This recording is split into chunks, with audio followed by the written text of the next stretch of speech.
फिरौन के जमाने में फिरौन के दो नेफ्यू रहा करते थे। एक का नाम था चूमा और एक का नाम था अजूर। ये दोनों फिरौन के नेफ्यू हुआ करते थे और फिरौन इनसे बहुत प्यार करता था। तो चूमा और अजूर को फिरौन ने अपने पास बुलाया और कहा कि सुनो, मैं चाहता हूं कि तुम मेरे लिए पिरामिड बनाओ और तुम में से जो शानदार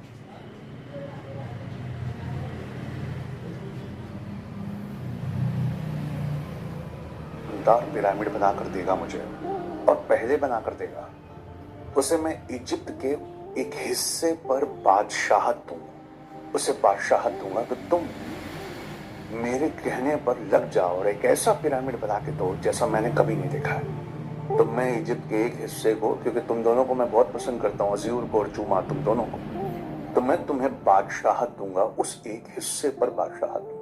अज़ूर को इतना अच्छा लगा, ये इतना अच्छा लगा कि उसने तुरंत स्टार्ट कर दिया। सबसे पहले वो गया, उसने बड़े बड़े पत्थर खींचना शुरू किया।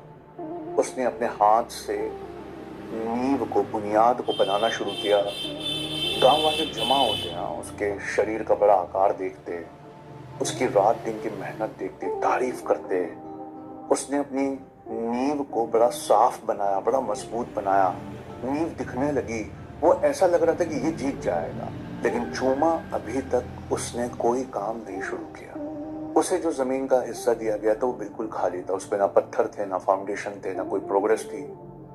अज़ूर रात दिन मेहनत करके खुश हो रहा था कि चूमा ने अभी तक काम नहीं शुरू किया। और मेहनत करता, और मेहनत करता, लेकिन एक दिन 3-4 महीने के बाद अज़ूर को ये लगा, यार ये क्या हो रहा है, यार चूमा कुछ कर क्यों नहीं रहा। तो अज़ूर हैरान होकर चूमा के घर उससे मिलने गया। अब यहां से सुनना, बड़ी जबरदस्त करियर काउंसलिंग कर देगा। तो उसने कहा कि चूमा, तुम साइट पे नहीं आते, तुम्हारी जगह काम नहीं हो रहा है, और ये क्या है, तुम इतना बड़ा क्या बना रहे हो। तो ये कहता है, भाई इसको मशीन कहते हैं, मैं मशीन बना। अरे ये मशीन क्या करती है। कहा, ये भाई ये मशीन जो है पिरामिड के ऊपर वाले हिस्सों पे भारी पत्थरों को खींचने में लिफ्ट जैसा काम करती।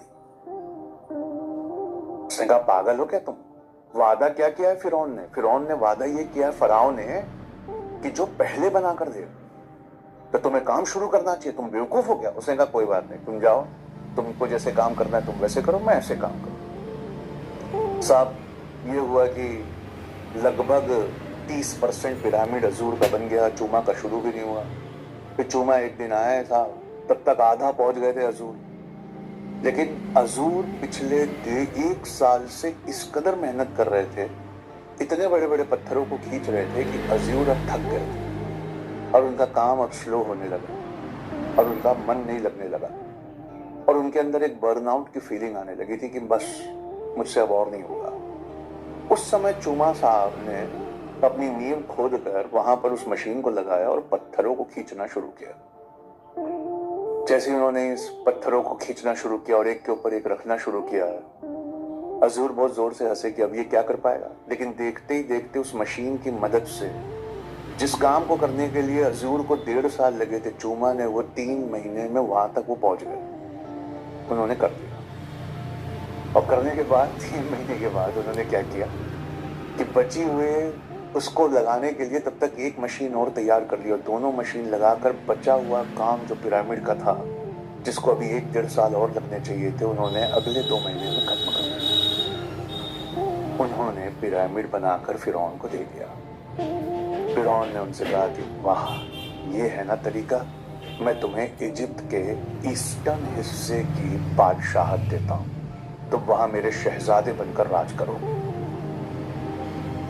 उसके बाद जब उनको बादशाह बनाया गया तो आने वाले पैसों से उन्होंने क्या किया, आराम से अपनी जिंदगी गुजारने के बजाय रोज एक्सपेरिमेंट करके इनोवेटर बन के कुछ और बनाते गए और कुछ नई नई चीजें बना बनाकर दुनिया को देते गए। और उससे उन्होंने इतनी मालो दौलत कमाई कि आप हिस्ट्री में जब सर्च करेंगे तो चूमा इजिप्ट के सबसे ताकतवर और पैसे वाले बादशाहों में से एक थे। क्यों उन्होंने ऐसा क्या किया। और हम अज़ूर क्या करते हैं, अज़ूर मजदूर जैसे लोग होते हैं, हम बस बैल की तरह लग जाते हैं, लगाओ काम लगाओ, नहीं तुम बिल्कुल पढ़ाई करो, सिर झुका के पढ़ाई करो, तुम्हारे नंबर आना चाहिए, सुनो फेल नहीं होना। और ये अपने बच्चे से क्या कहते हैं, कुछ नया बनाना यार, कुछ इंटरेस्टिंग बनाना, तो प्रोड्यूसर क्लास बनना यार, तो कुछ ऐसा करके दुनिया पलट के रख देना यार। हम कहते हैं देख यूनिवर्सिटी टॉप करना है इस बार, नीट निकालना है इस बार, आईएएस में रैंक आना चाहिए। ये कहते हैं कि प्रोड्यूसर की तरह सोच, कंज्यूमर की तरह मत सोच। पहला फर्क यही है और यहीं से आज का वेबिनार शुरू होता है। हम उपभोक्ता की तरह, कंज्यूमर की तरह सोचते हैं, वो प्रोड्यूसर की तरह सोचते हैं। हम चीजों को खरीदने के बारे में